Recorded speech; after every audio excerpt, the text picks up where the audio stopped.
भगवत गीता अर्थात भगवान द्वारा गाया हुआ गीत।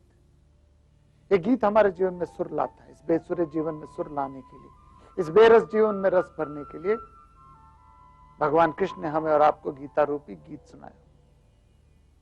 लाइफस्टाइल फ्रॉम भगवत गीता उसी एक प्रयोजन से लिया गया है कि आपकी मेरी जिंदगी में गीता जो है वो किताबों से निकल के,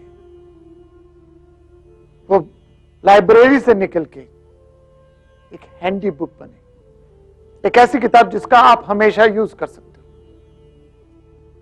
भगवत गीता का पहला अध्याय अर्जुन विषाद योग है, दूसरा अध्याय सांख्य योग है और तीसरा है कर्म योग।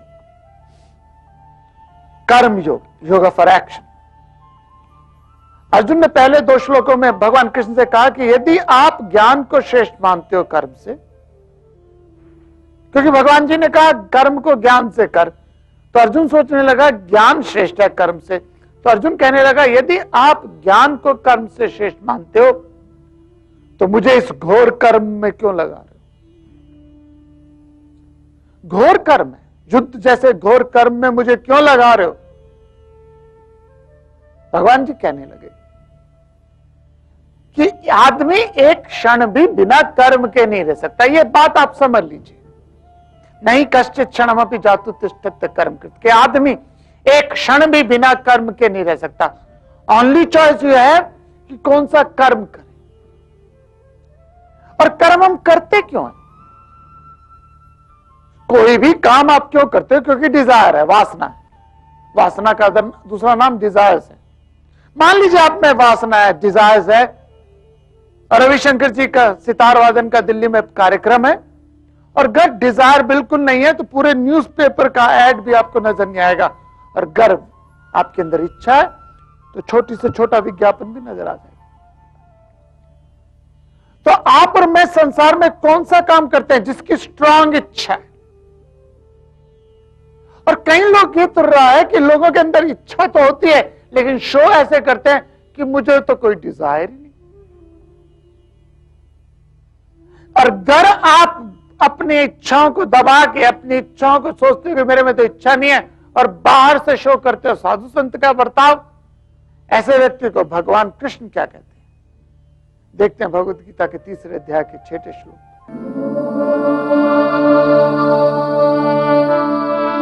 कर्मेन्द्रियाणि संयम्य य आस्ते मनसा स्मरन् इंद्रियार्थान् विमूढात्मा मिथ्याचारः स उच्यते।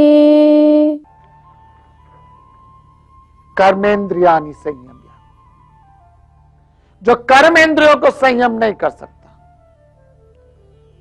शरीर को फिजिकली तो इंद्रियों को रोक लेता है लेकिन मन को नहीं संयम कर पाता। सुनिएगा, कई लोग हैं मन के अंदर इच्छा रखते हैं और बाहर से शो करते हैं कि मुझ में कोई इच्छा नहीं है। ऐसे लोगों को भगवान जी ने बोला है मिथ्याचारी स उच्यते, वो हिपोक्रेट है।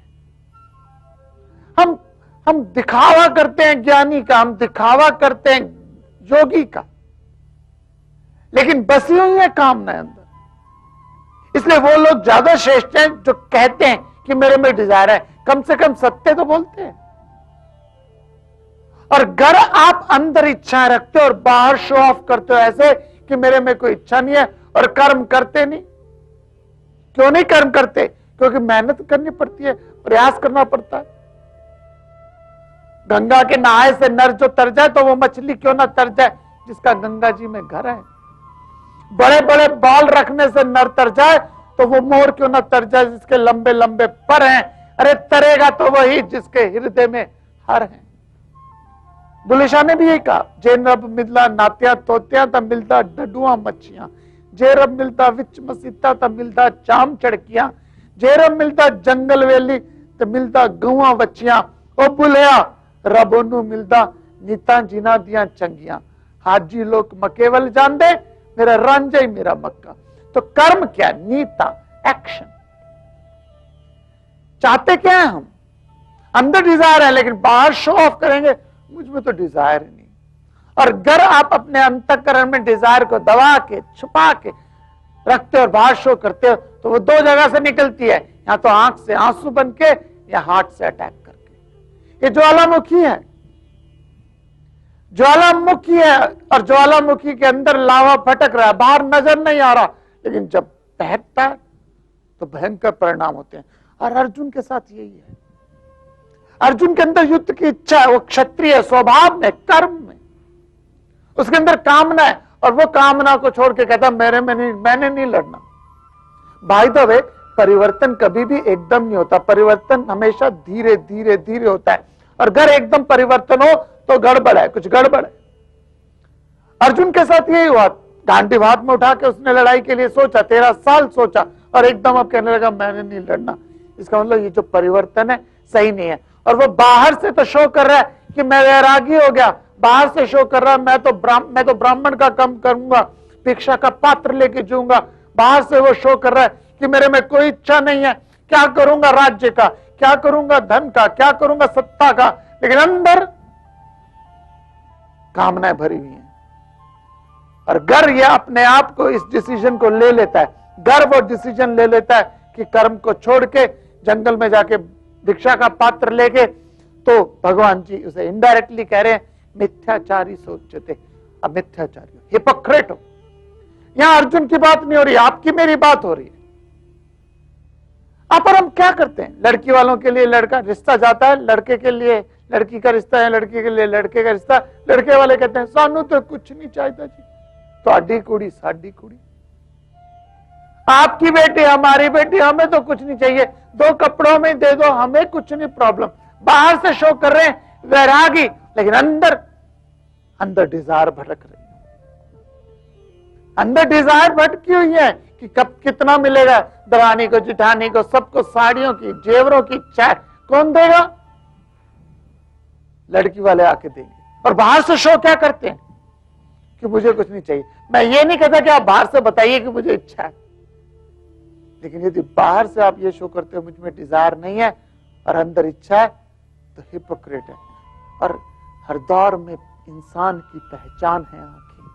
अब बाहर से बेशक ये दिखाओ कि मैं तो ज्ञानी हूं, लेकिन हर दौर में इंसान की पहचान है आंखें। ये झूठ नहीं कहती, पर्दे में नहीं रहती। इंसान है आंखें, शैतान है आंखें, भगवान है आंखें। क्योंकि आंखें जो है वो दिल की बात आंखों से निकल जाती है। तो अगर आपके दिल में, आपके अंतःकरण में इच्छाएं हैं और बाहर आप ये शो कर रहे हो कि मुझ में कोई डिजायर नहीं है, it's a matter of time कि वो प्रकट हो जाएगी। तो है इच्छा, मान लीजिए, नथिंग रॉन्ग इन दैट। आप में, मुझ में है इच्छा, अब क्या करें? अब उस इच्छा को कैसे चैनलाइज करें? मैं ये नहीं कहता कि सारी इच्छाओं को अनुभव कर से खत्म कर सकते हो, मैं ये भी नहीं कहता सारी इच्छाओं को ज्ञान से खत्म कर सकते हो, लेकिन इच्छा को खत्म करने का कोई तरीका तो होगा, कोई प्रैक्टिकल तरीका तो होगा इच्छा को खत्म करने का। और वो प्रैक्टिकल तरीका है, क्योंकि गीता सिर्फ समस्या नहीं बताती, समस्या का समाधान भी बताती है। इस कार्यक्रम के अगले भाग में हम जानने का प्रयास करेंगे कि कैसे आप अपने मन को काबू कर सकते हैं, उसका कोई तरीका। और वो जब तरीका आप देखेंगे तो पाएंगे यदि सिंपल तरीके आप अपनाएं तो आपका जीवन सहज हो जाएगा। नमस्कार, स्वागत है कार्यक्रम के दूसरे भाग में, जिसका नाम है लाइफस्टाइल फ्रॉम भगवद गीता। भगवद गीता के बारे में आपने बहुत पढ़ा है, बहुत सुना है, बहुत जानते हो, लेकिन इसके अंदर जो प्रैक्टिकल पॉइंट्स हैं जो आपको मेरे जीवन को सहजता से स्वीकार हो जा सकते हैं। और बहुत रेवोल्यूशनरी ग्रंथ है गीता, क्रांतिकारी है,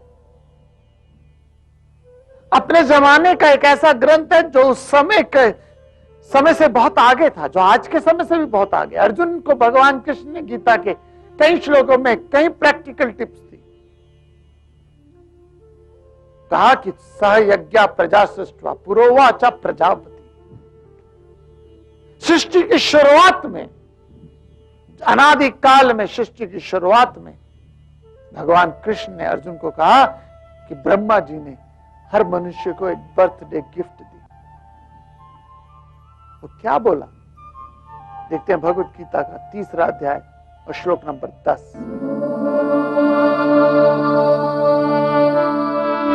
सह यज्ञा प्रजा सृष्ट्वा पुरोवाच प्रजापतिः अनेन प्रसविष्यध्वम् एष वोस्त्विष्टकामधुक्। भगवान कृष्ण ने भगवत गीता के 3रे अध्याय के 10वें श्लोक में अर्जुन को कहा, सह यज्ञा प्रजा सृष्ट्वा पुरोवाचा प्रजापति। जब प्रजापति ने, ब्रह्मा जी ने रचना रची, तो रचना रची यज्ञ के साथ। हर मनुष्य को एक बर्थडे गिफ्ट दिया। Only human being has a capacity to sacrifice. यज्ञ, जानवर सैक्रिफाइस नहीं कर सकता, कोई भी जानवर, इवन कुत्ता भी। यदि वाइल्ड डॉग, जंगल में आपके कुत्ते मिल जाएं तो शेर से आप बच सकते हो, लेकिन कुत्तों से नहीं बच सकते, भयंकर है। लेकिन मनुष्य के पास एक फ्री विल है, चॉइस है सैक्रिफाइस करने के लिए। आप सारी जिंदगी कमाते हो कमाते हो कमाते हो और एक रात में स्वाहा सैक्रिफाइस कर देते हो। क्यों करते हो? क्योंकि हमारे अंदर क्षमता है, और ये क्षमता ही आज हमें शेफ ऑफ क्रिएशन बना दिया है। इसी क्षमता ने, सैक्रिफाइस करने की क्षमता ने आज हमें धरातल से शिखर तक पहुंचा दिया। इसी क्षमता ने आपके पास, मेरे पास वो टिप्स दी, वो ज्ञान दिया, जिसके कारण आप अपने जीवन को सहज रूप से जीते हैं, और वो है यज्ञ। यज्ञ है क्या? एक पुराना हवन कुंड का सिस्टम है। यज्ञ है क्या? एक पुराना हवन कुंड का सिस्टम है जिसमें सब लोग अपनी आहुति डालते हैं। किस तरह की आहुति डालते हैं? शुद्ध। जब भगवान कृष्ण ने अर्जुन को कहा तो यज्ञ कर, तो इसका ऑब्वियसली मतलब ये नहीं है कि अब वो जाके हवन कुंड लाए, आहुति लाए, विभूति लाए, पंडितों को बुलाए और उसमें यज्ञ डाले। कर्म क्षेत्र, आपका मेरा फील्ड ऑफ एक्टिविटी यज्ञशाला। यज्ञशाला में कर्म क्षेत्र जो है वो हवन कुंड है, और आपके कर्मों की आहुति उस कर्म क्षेत्र में पड़ रही है। और अगर आपके कर्मों की आहुति शुद्ध है तो चारों तरफ पवित्रता फैलेगी। मान लीजिए आप आग में रबर डालते हो तो चारों तरफ बदबू फैलती है, और आग में चंदन डालते हो तो खुशबू फैलती है, आग में मिर्ची डालते हो तो खांसी हो जाती है, और छोटी सी भी आग में मिर्ची डाल दो तो फैलती कितनी है, छोटा सा भी चंदन डाल दो तो फैलता कितना है। तो आपका जो घर है वो हवन कुंड है, और घर के 5-6 लोग उस हवन कुंड में अपने कर्मों की आहुति डाल रहे हैं। आपका ऑफिस एक हवन कुंड है, और सारे कर्मचारी उस ऑफिस रूपी हवन कुंड में कैसी आहुति डाल रहे हैं। ये देश एक हवन कुंड है जिसमें सारा देश किस तरह की आहुति डाल रहा है। और अगर आप अपने हवन कुंड में शुद्ध आहुति डालेंगे तो चारों तरफ खुशबू फैलेगी, और अगर आप नेगेटिव डालेंगे तो चारों तरफ बदबू फैलेगी। आप सोचते हो सर मैं तो बहुत अच्छी आहुति डाल रहा हूं, सब लोग और ना डालें। देखिए, कर्मा जो फंक्शन करते हैं वो इंडिविजुअल है, सोशल नहीं है। तो अगर आप अपने कर्म को श्रेष्ठ करते हो तो आपको हार्मनी मिलेगी। उसकी प्रैक्टिकल टिप्स क्या? हम कर्म नहीं करते, क्यों नहीं करते? मुझे क्या फायदा मिलना है, मुझे क्या फायदा, मुझे तो नुकसान ही है, मैं क्यों कर्म करूं। यज्ञ भगवान ने कहा। आपसे पूछता हूं मैं, आप सर्विस करते हो, नौकरी करते हो या काम करते हो? आप नौकरी करते हो, काम करते हो या सर्विस करते हो? सेवा, सर्विस को हिंदी में सेवा कहते हैं। अगर आप नौकरी करते हो तो निप्त हो, लोअर हो, काम करते हो तो मध्यम हो, सेवा करते हो तो श्रेष्ठ हो। काम को किस तरीके से हम करते हैं? इस भाव से करते हैं, हाँ एक बला है निकले, किसी तरह से निकले, इंथुजियाज्म है। हम गुस्से में आ जाते हैं, परेशानी में आते हैं। तो टिप्स उसकी क्या है? 2 टिप्स दूंगा मैं, क्योंकि सारा मसला क्या है कि बुद्धि मन को कंट्रोल करे, और बुद्धि मन को कंट्रोल करती नहीं। क्यों नहीं करती? क्योंकि उपलब्ध नहीं है। तो प्रैक्टिकल टिप्स क्या है? यज्ञ के माध्यम से मैं आप लोगों को बताना चाहता हूं कि अपने घर रूपी हवन कुंड में आप अच्छे कर्मों की आहुति डालें। और क्या करें? कुछ ऐसे पॉइंट्स आप करें जिससे आपका इंटेलेक्ट स्ट्रांग हो। उसकी 2 साधना है। पहली है अर्ली मॉर्निंग स्टडी। देखिए, हमारा मन जो है वो स्लेट की तरह, और स्लेट यदि फ्रेश हो तो उस पर कुछ भी लिखो, लिखा समझ जाता है। लेकिन बहुत कुछ लिख दिया गया हो, बहुत कुछ लिख दिया हो, उसके बाद उस पर कुछ लिखो तो नजर नहीं आता। ऐसा हमारा मन है, सुबह सुबह फ्रेश होता है, अर्ली मॉर्निंग से ब्रह्म मुहूर्तम कहते हैं। और बाय द वे हर कोई सुबह सुबह पढ़ना चाहता है, सुबह सुबह मन करता पढ़ने का, चाहे वो न्यूज पेपर ही क्यों ना हो। तो अर्ली मॉर्निंग कुछ ना कुछ थोड़ा सा पढ़े। आई गिव यू गारंटी है कि अगर आप अध्यात्म की स्टडी सुबह सुबह करते हो तो इवॉल्व होंगे। लेकिन दूसरा जो प्रैक्टिकल पॉइंट है वो ये है, रात को सोने से पहले 3-4 मिनट लगेंगे इस साधना में। जो सारा दिन आपने किया, आप सुबह उठे, चाय पी, वॉक पे गए, इत्यादि इत्यादि इत्यादि इत्यादि करिए, रात तक जो सुबह से लेकर शाम तक या रात तक आपने किया उसको सबको इंट्रोस्पेक्ट कीजिए। इंट्रोस्पेक्ट का मतलब है just go through your whole day experience. और आपको एक चीज बड़ी इंटरेस्टिंग बताता हूं, मान लीजिए दिन में आपको गुस्सा आया किसी पे, अपने सर्वेंट पे, अपने स्टाफ पे या वाइफ पे या हस्बैंड पे, किसी पे गुस्सा आया, और जब शाम को आप इंट्रोस्पेक्ट करेंगे तो एक कयामत होगी। आपको आपकी बुद्धि खुद आके कहेगी यार क्यों मैंने गुस्सा किया। आपकी बुद्धि आपको उपलब्ध हुई कर्म के बाद। लेकिन अगर आप रात को इंट्रोस्पेक्ट करते हैं और आपका इंटेलेक्ट आपको कहता है कि यार मैंने क्यों गुस्सा किया, अगले दिन घर फिर वो गुस्सा आएगा, तो आपकी बुद्धि सक्षम होगी और कर्म के एकदम बाद आपका इंटेलेक्ट आपको बोलेगा क्यों किया। बुद्धि की 4 स्थितियां, एक उपलब्ध हुआ कर्म के बहुत देर बाद, एक होता है कर्म के एकदम बाद, एक होता है ड्यूरिंग द एक्शन, और एक होता है कर्म से पहले। लेकिन आप रात को यदि 5 मिनट आप इंट्रोस्पेक्ट करते हो, सिर्फ गो थ्रू योर एक्सपीरियंस, और उस 5 मिनट में आपका इंटेलेक्ट इतना स्ट्रांग होगा, क्योंकि सुबह स्टडी कर रहे हो, शाम को आप इंट्रोस्पेक्ट में करोगे, तो कुछ दिनों बाद ऐसी स्थिति आ जाएगी कि गुस्सा आने से एकदम आपका इंटेलेक्ट आपको बोलेगा चुप मना। कुछ देर और यदि आप इंट्रोस्पेक्ट करेंगे तो इतना स्ट्रांग हो जाएगा कि गुस्सा आने से पहले ही इंटेलेक्ट अवेलेबल हो जाएगा, और अगर आप इंट्रोस्पेक्ट शाम को करते हो तो इतनी स्थिति आ जाएगी कि गुस्सा आएगा ही नहीं। क्यों नहीं आएगा? क्योंकि आपने इंटेलेक्ट स्ट्रांग कर लिया। स्ट्रांग करने के 2 तरीके, मनन और अध्ययन। तो सुबह आप अध्ययन कर रहे हो, रात को आप इंट्रोस्पेक्ट कर रहे हो यज्ञ के माध्यम से। हम सब ये जाने कि हम सब लोग घर रूपी हवन कुंड में अपने कर्मों की आहुति दे रहे हैं। और एक चीज जरूर कहना चाहूंगा इस कार्यक्रम के माध्यम से, क्योंकि ये कार्यक्रम सिर्फ शब्दों के अर्थों को चक्कर में नहीं घुसा हुआ। आपका क्या प्रश्न है, आपकी क्या विचारधारा है? क्योंकि संवाद होना चाहिए, विवाद नहीं। तो हम आपसे चाहेंगे कि आप अपनी सलाह दीजिए, आप अपनी बात कीजिए, क्योंकि खूब गुजरेगी जब मिल बैठेंगे दीवाने दो, खूब गुजरेगी जब मिल बैठेंगे दीवाने दो। इसलिए ये मत समझ लीजिएगा कि मैं कोई हायर पेडिस्टल पे बैठ के आप लोगों को भाषण दे रहा हूं। राशन पे भाषण तो हो सकता है, लेकिन भाषण से राशन नहीं मिलता। तो मेरे बोलने से आपको ज्ञान नहीं मिलेगा जब तक आप उस ज्ञान के गोते में खुद प्रश्न न करेंगे।